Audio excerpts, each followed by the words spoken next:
In the stillness of the night, where the universe's secrets lie buried, one question echoes: are there things we were never meant to know? The Book of Enoch serves as a grim reminder of the boundaries between light and darkness, between power and sin. The Book of Enoch opens a gateway to forbidden mysteries, where fallen angels, dangerous knowledge, and eternal judgments converge into a haunting symphony. Behind each page are whispers from eternity, chilling warnings about power beyond limits and the inevitable consequences. The curse of betrayal does not merely fall upon divine beings, but spreads across the earth, turning everything into an arena of chaos and destruction. Yet, light never entirely disappears. It hides within purification, unyielding judgments, and the fragile hope for a new beginning. The questions relentlessly resound. What happens when the divine falls? What punishment awaits those who dare to shatter sacred order? And can humanity endure the secrets it was never meant to uncover? Welcome to Why the Book of Enoch Was Banned Part 2. Don't forget to subscribe and turn on notifications so you won't miss our thrilling Part 3.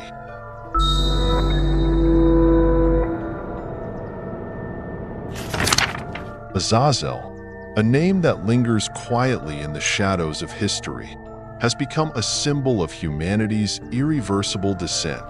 Once a radiant angel, his light shone brightly, but upon his fall, he not only lost the glory of heaven, but also carried with him the secrets of forbidden knowledge. This was not merely a fall. It marked the dawn of an age shrouded in darkness, where humanity was led down paths never before traversed, leaving consequences that echo through the corridors of time. Azazel taught humanity the craft of making swords, knives, shields, and armor. These tools, seemingly created for defense, quickly became symbols of violence and bloodshed. The Earth's metals, long buried in silence, were unearthed by him and forged into instruments of destruction. Iron and bronze, once harmless fragments of nature, were now fashioned into sharp weapons, igniting endless wars. But Azazel's influence did not stop there. He introduced subtler temptations, bracelets, jewelry, and ornaments, enticing humanity with vanity and greed. Antimony, a mineral used to beautify the eyes, symbolized arrogance and dangerous allure. Humanity's natural beauty, once a pure gift of creation, was now distorted. Adorning the eyes or decorating the body with gemstones and colored dyes did not simply enhance appearances but concealed the corruption within the soul.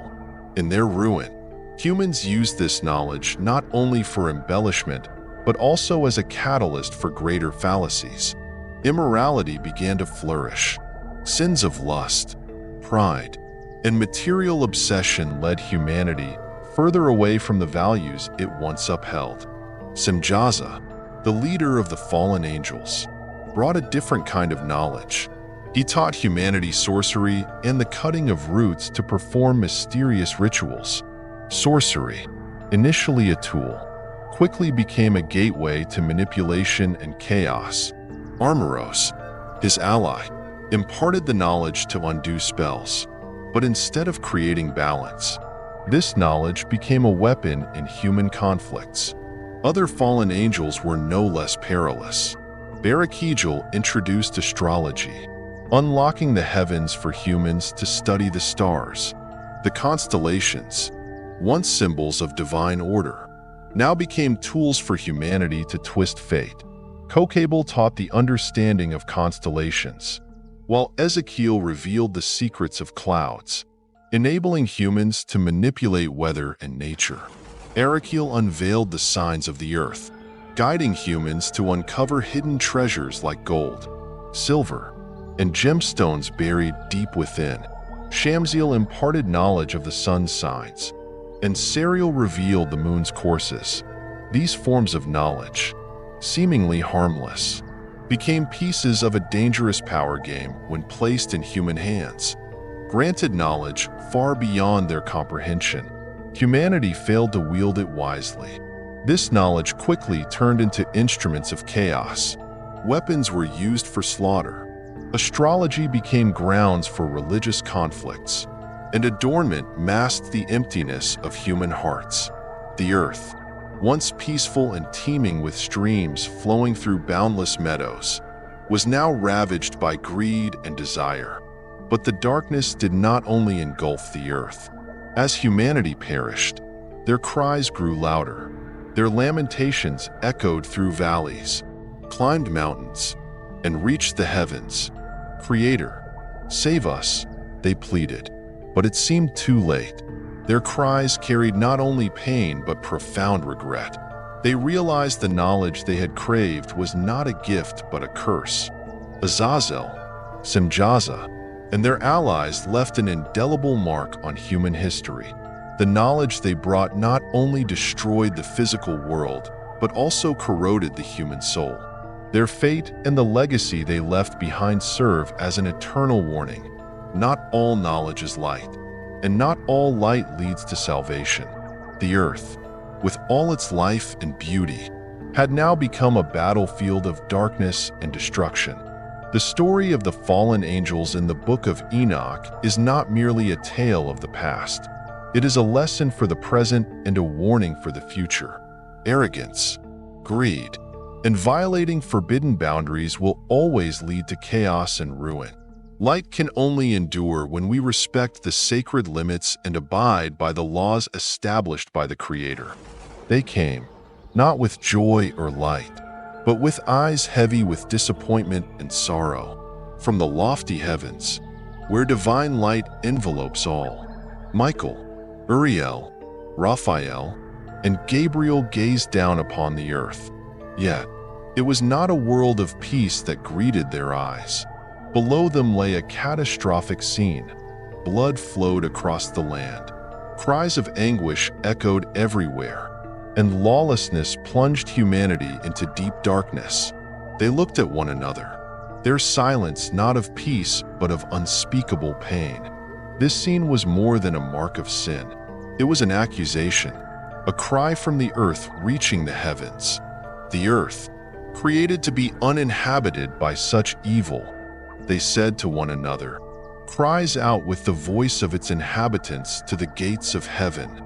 The blood of the innocent had soaked into the ground, yet their pleas were not buried. Instead, they pierced the heavens, cutting through the thick clouds and knocking on the doors of eternity. No one, not even the mightiest angels, could ignore it. Michael, the protector of justice, gazed upon the scene with eyes blazing with righteous indignation. Once the embodiment of strength and loyalty, he now felt the weight of humanity's sins pressing upon his shoulders. Gabriel, the messenger angel with radiant wings, could not conceal the sorrow in his gaze. Uriel, who brings illumination, bowed his head as if his light could not dispel the darkness engulfing the earth. Raphael, the healer, looked upon the destruction wrought by humanity's own hands, deeply feeling the pain of the world. They knew this was not merely a human problem. It was a betrayal of the sacred laws established since the foundation of creation. They felt the anguish of suffering souls, the desperate pleas rising to heaven, "Bring our case before the Most High." Yet, deep within their radiance, there lingered a fear. Was there still hope for humanity? Was there a path to redemption for those who strayed so far from the Creator's design? In the stillness of heaven, they turned to the Most High, the God of gods, the Lord of lords. Their prayer rang out, powerful and clear, not as a lament, but as a plea for justice.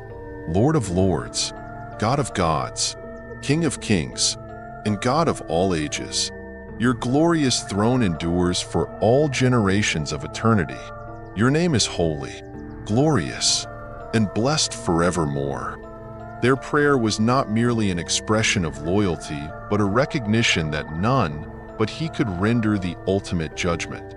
From His radiant throne, the Most High gazed upon the world. His eyes missed nothing. Everything lay bare, and exposed before him. He saw the acts of violence, the lies, and the hearts twisted by desire and greed. Not a single deed was hidden from his sight. Every drop of blood spilled upon the earth, every cry of the innocent, was recorded in his eternal light. Then came a silence that enveloped heaven. It was not the silence of acceptance, but the stillness before the storm. For when the Most High judges, it is not merely an act. It is a revelation of absolute power. You created all things, the angels reminded him, and authority over all things belongs to you. Everything in the universe, from the stars above to the rivers flowing across the earth, was his. And if he created them, he held the right to determine their fate. What Michael, Uriel, Raphael, and Gabriel witnessed was not only the destruction of the physical world, it was the collapse of the divine order. These angels, who had once beheld the world's creation, now stood as witnesses to its devastation by the very hands of humanity. They could not help but ask, how could mankind, gifted with intellect and free will, stray so far? Yet, in their prayers, there was no despair, for they knew that the Most High was not only a God of judgment, He is the God of mercy, redemption, and eternal light. Even in the deepest darkness, there is always a glimmer of hope. But that light can only shine when humanity acknowledges its transgressions and turns back to Him. But what is more terrifying than anything else is the silence from heaven. The Creator, who knows all before it happens, saw the spreading sins, the lawlessness breaking the order, and allowed it to unfold. The angels, once guardians, now destroyers, ushered in an era of darkness that no one knew how to halt. The secrets revealed by Azazel were not just knowledge. They were flames consuming every shred of hope. Humanity, enchanted by power and forbidden wisdom, transformed itself into a tool of destruction. Azazel, the accursed, sowed corruption across the earth. Semjaza, the leader of the fallen angels, led his brethren to the daughters of men, driven by uncontrollable lust. They defiled themselves and taught mankind sins that knew no bounds. The women gave birth to the Nephilim, towering giants embodying chaos. The once peaceful earth was now drenched in blood and corruption. The earth had become a stage of blood and darkness. There was no refuge, no peace. The cries of souls, the hopeless calls of the slain, echoed like curses that would never end. The gates of heaven, once a symbol of salvation, now reverberated with the sounds of injustice. Everything seemed to be sinking deeper into an abyss where no light remained. Azazel, Semjaza, and the fallen angels had upended the sacred order, ushering in an age where the boundaries between the divine and mortal no longer existed. Forbidden knowledge, unrestrained lust, and unchecked power turned the world into a place devoid of balance. Yet, the silence of heaven was the most haunting. Was this silence a test or merely a reminder that all sin, angelic or human, must ultimately be paid for? In this thick darkness, only unanswered questions remained, along with an unending nightmare that seemed to have no escape. Thick darkness enveloped the earth, once a symbol of sacred balance, now defiled by blood and corruption. The sins brought by the fallen angels spread like a plague, corrupting every living being. Amid the chaos, a command echoed from the heavens. The Most High, the Holy and Great One, issued an order. Judgment was no longer distant, it was imminent, and all would face consequences.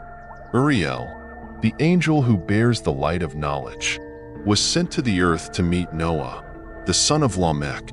Hide yourself, Uriel declared, delivering the message of the Most High. A great flood would soon sweep across the earth, erasing all traces of iniquity and chaos. This warning marked not only the beginning of a cataclysm, but also the sole hope for Noah's lineage. a chosen remnant to restore order in a new world. But while Noah was to be preserved, the fate of the ringleader of evil, Azazel, was sealed. Raphael, the angel of punishment, was commanded to bind Azazel hand and foot and cast him into the eternal darkness of the desert of Dudiel. This desolate place, filled with sand and jagged rocks, became Azazel's eternal prison. Buried beneath unyielding stones, he would never see light again. But this was only the beginning. On the great day of judgment, Azazel would be cast into the unquenchable fire, his sins consumed as an eternal reminder of the punishment reserved for betrayers. The earth, tainted by the forbidden secrets revealed by the fallen angels, was now subject to healing. The Most High decreed, "Heal the earth." The forbidden knowledge taught by the Watchers to their sons had spread like a contagion, plunging creation into sin and chaos. Yet purification was at hand. All sin was to be ascribed to Azazel, and the earth would be cleansed of its corruption so that humanity could survive. No longer burdened by knowledge they were never meant to possess. Meanwhile, Gabriel, the angel of destruction, was tasked with eradicating the offspring of the fallen angels, the illegitimate children, the towering Nephilim, and the progeny of wickedness. They were not allowed to exist, for their presence manifested chaos and sin. Gabriel set them against one another, causing them to destroy themselves in bloody battles. There was no redemption for them, no extended days to live. The lifespan of each giant was limited to 500 years, a fleeting number compared to eternity, underscoring the finiteness of those who defied the divine order. The fallen angels' cries of lamentation echoed through the heavens. They pleaded for salvation for their children, but the Most High would not listen. No supplication was accepted, and no justification could alter his judgment. They had once hoped for their children to live forever, but all hope had turned to ashes. Those once deemed light had become darkness, cursed beings condemned to the punishment they had wrought. In the shadow of the earth, as the commands were executed and the purification began, a faint light flickered. It was not the light of salvation for the sinners, but the dawn of a new order, a world without the stain of forbidden sins, where humanity was given the chance to start anew. Unburdened by knowledge they were never meant to wield. Yet, the lesson of this chaos lingered, echoing through generations, a warning that once the boundary between the divine and mortal is broken, the consequences are always unpredictable. And when the great day of judgment arrives, all will be either erased or reborn. But the battle between light and darkness will endure. It will remain an everlasting reminder that order, whether divine or earthly, must be preserved. Amid the night of chaos and sorrow, a powerful voice echoed from the heavens, piercing through the corruption of the earth. Bind them, the Most High, holy, and great commanded Michael, the angel of justice, to cleanse the earth of all unrighteousness. This was the time of judgment, when the betrayers would be cast into the abyss, and the light of righteousness would shine once more. Semjaza and his companions, the fallen angels who defiled themselves by crossing the forbidden boundary with the daughters of men, now faced their inevitable punishment. Michael, wielding the authority of the Most High, bound them and confined them within the deep valleys of the earth. For 70 generations, they would remain isolated, with no escape, forced to witness the collapse of everything they had wrought. But this was only the beginning. On the day of eternal judgment, they would be led to the fiery abyss, where pain and torment would never cease. This prison was not only for Semjaza and his followers, but for all forsaken souls, the descendants of the fallen angels, and for every evil they had unleashed. The earth, now stained with blood and unrighteousness, could not endure without complete purification. As the bloodshed ceased and the darkness faded, the earth stirred toward renewal. The Most High decreed the eradication of all wrongdoing, oppression, sin, and lawlessness from the face of the earth. Forsaken souls, wicked works, and all impurities were utterly destroyed. From the chaos, a tree of righteousness and truth sprouted, its roots firmly planted in the soil, symbolizing the restored order. Truth and joy became the foundation of a new world where justice was no longer obscured by darkness. The righteous, the redeemed souls, were freed from all suffering.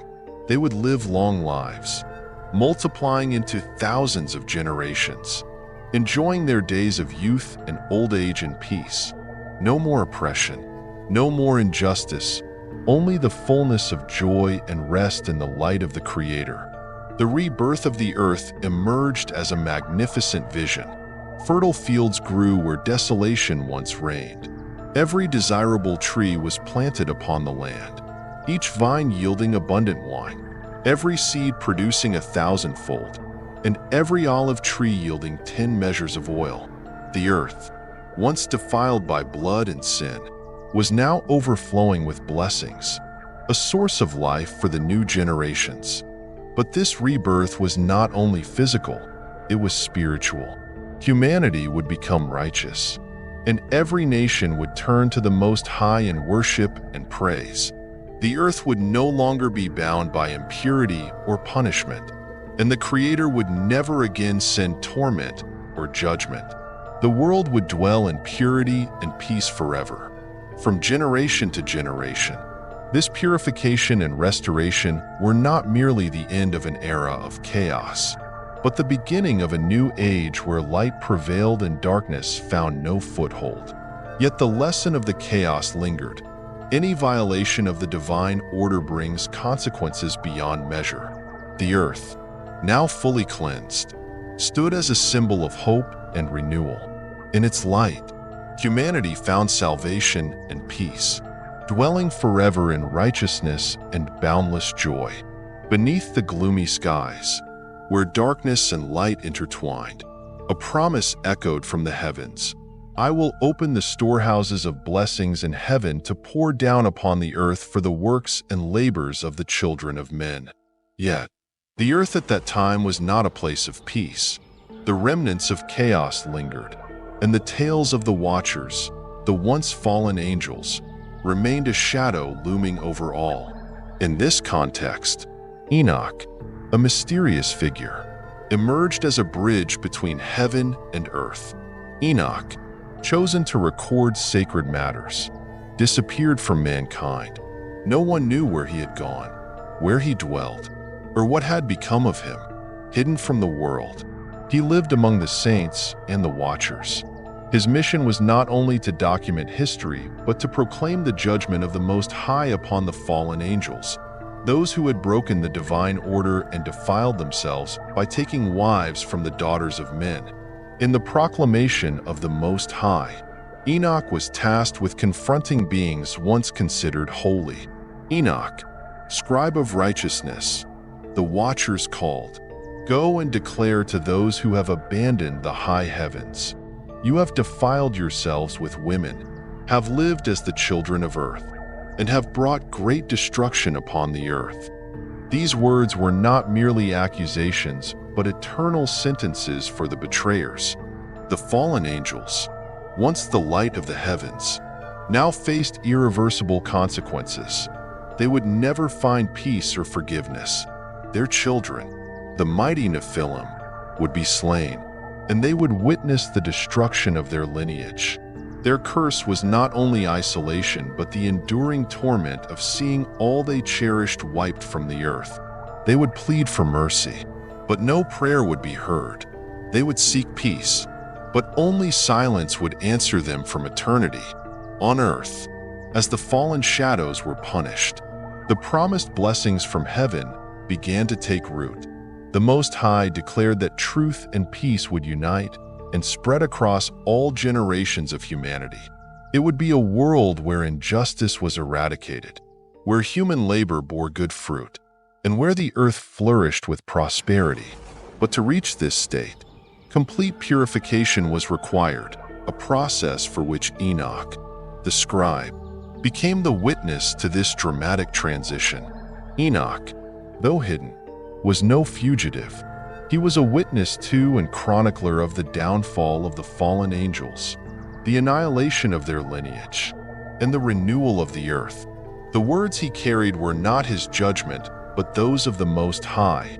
He stood between heaven and earth, a figure both enigmatic and revered, bearing the weight of both history and the future. In his mission to declare judgment, Enoch also bore witness to a harsh reality. Not all angels are infallible, and not all light is pure. The Watchers, with all their power, chose to fall, and their fate became an indelible lesson in the history of the cosmos. The earth, once a battlefield of darkness and light, was now being prepared to receive blessings, but only after all iniquity had been erased. In those days, the Most High opened storehouses of blessings, which were not granted unconditionally.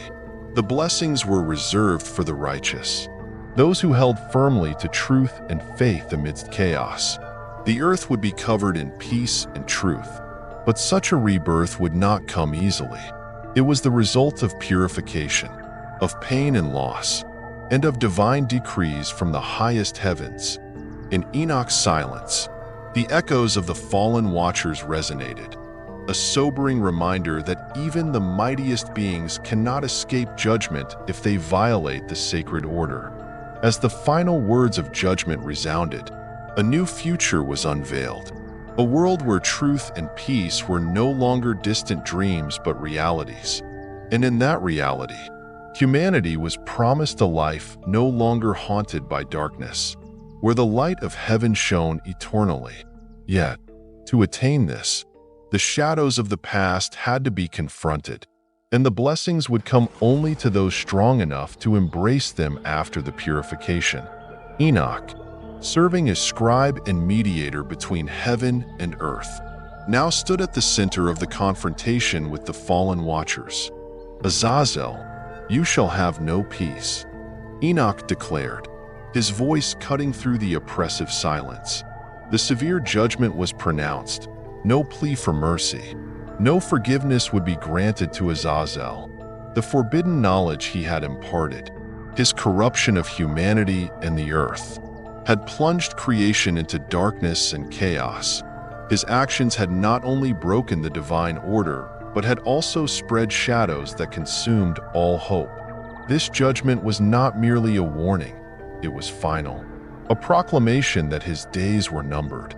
Enoch then turned to the other Watchers, once symbols of purity and guardianship, now reduced to shadows of their former glory. As he delivered the divine judgment, fear and trembling overtook them. Those who once wielded great authority now bowed their heads in shame, unable to lift their eyes toward heaven. Once bearers of divine power, they now approached Enoch in desperation. "Write a petition for us," they pleaded, "and present it before the Most High, that we may find forgiveness." Under the gaze of these once immortal beings, now humbled supplicants, Enoch took up their petition. He recorded every word, every pang of regret, and every cry for mercy, an unerasable testament to their fall. Yet forgiveness would not come easily. With the petition in hand, Enoch departed to the waters of Dan in the land of Dan south of Mount Hermon. There, beside the still waters, he read their plea, each word sinking into the flowing current before he drifted into a dreamlike slumber beneath the eerie quiet of the night. In his sleep, Enoch beheld terrifying visions. He saw images of punishment, shadows swallowing light, and the voice of the Most High resonating in his mind. This dream was not merely a warning. It was a command to deliver the message to the Watchers, to tell them that forgiveness was not for the traitors. Upon awakening, Enoch wasted no time. He sought out the Watchers, who now sat silently, faces covered, weeping in despair at Abel's jail, between Lebanon and Sinezer. Standing before them, Enoch recounted the visions of his dream. He spared no detail. describing each image of judgment and every word spoken by the Most High. The words cut through their faint hope like a sharp blade. They had begged for mercy, but none was granted. They had sought compassion, but heaven offered only silence. With a steady and authoritative voice, Enoch rebuked them.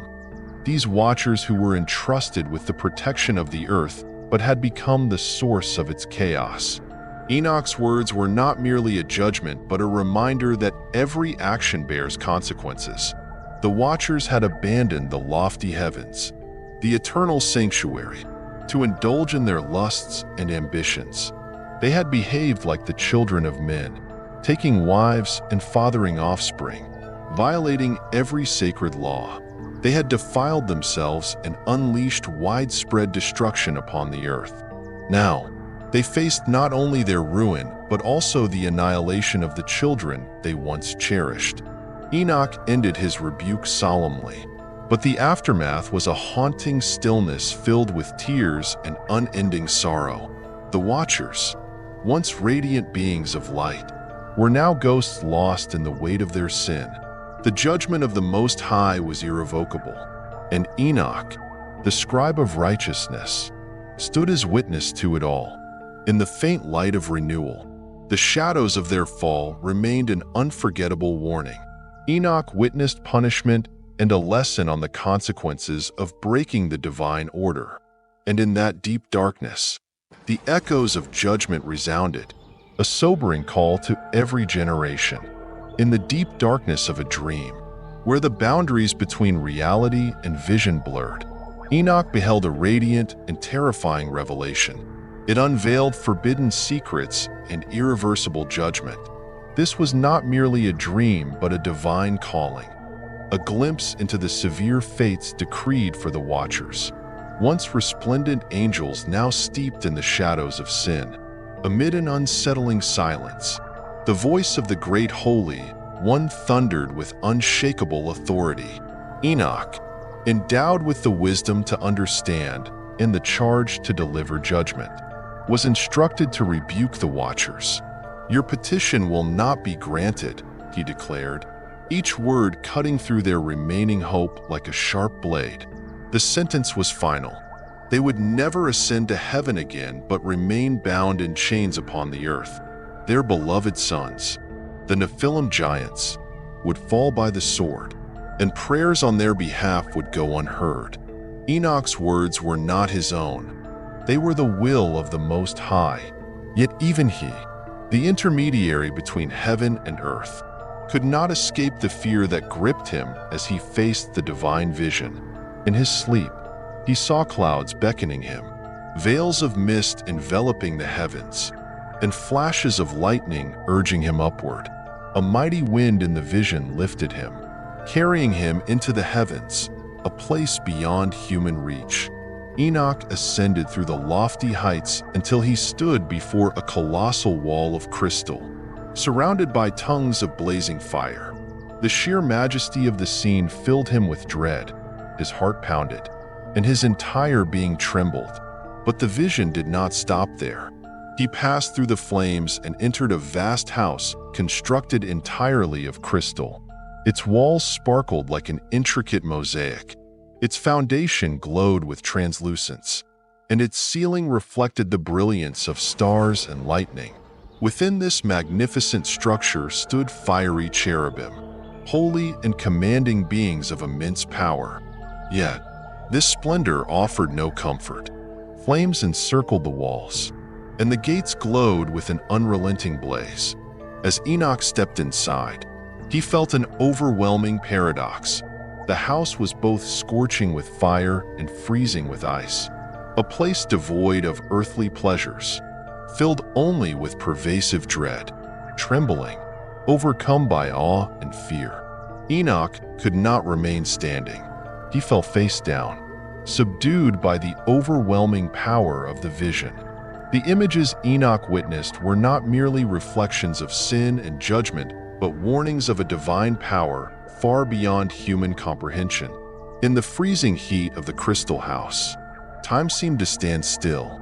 and all sound was swallowed by the radiant light and the enveloping darkness. This was more than a place of judgment. It symbolized absolute power, where hope, sin, and redemption were extinguished equally. The vision was not solely a punishment for the watchers, but also a reminder that every action carries inescapable consequences. Eternity was not a privilege granted to the traitors, and even the brightest light could be overshadowed by the darkness of ambition and desire. In the silence of heaven, the echoes of judgment resounded, unyielding and relentless, reminding all that everything, righteousness and truth included, comes with a price. Even as Enoch served as the scribe, he could not escape the weight of what he witnessed. In the face of such judgment, he was not merely a witness but a bridge between heaven and earth, bearing the responsibility of delivering truths far beyond human understanding. Yet, in his fear, one reality stood clear. There was no mercy for those who violated the divine order and no forgiveness for those who defiled the heavens. A magnificent vision of eternal power and judgment unfolded, engulfing Enoch in terror and awe. Before Enoch stood a second house, more splendid than anything he had ever seen. Its gates were fully open, revealing a structure made entirely of fire. The flames not only surrounded it, but coursed through every detail, transforming it into a scene so majestic that human words could not capture its essence. The floor was fire, the ceiling a tapestry of lightning intertwined with the paths of the stars, creating an atmosphere both dazzling and mysterious. Every step Enoch took seemed to sink into unbearable heat and blinding light. At the heart of this house stood a towering throne, the ultimate symbol of authority. Its form shimmered like crystal while its wheels blazed with the sun's brilliance. Surrounding the throne were fiery cherubim, exuding an indescribable majesty. Yet the most fearsome sight was the torrents of fire pouring forth from beneath the throne, so radiant and powerful that Enoch could not look directly at it.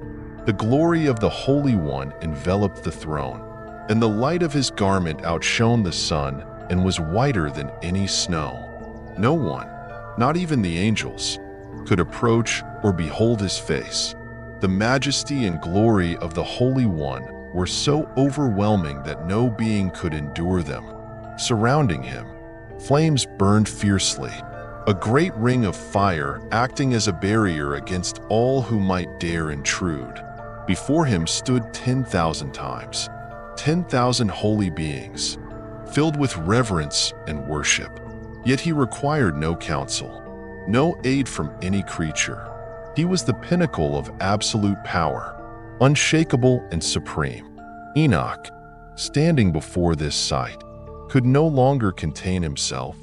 His body trembled, his legs gave way, and he fell face down in fear and reverence. Yet amid this overwhelming terror, a powerful and commanding voice rang out. It was the voice of the Most High, calling Enoch by name and inviting him to draw closer to hear his words. His voice, resonant and authoritative, shook the space around him, lifting Enoch from the abyss of his trembling state.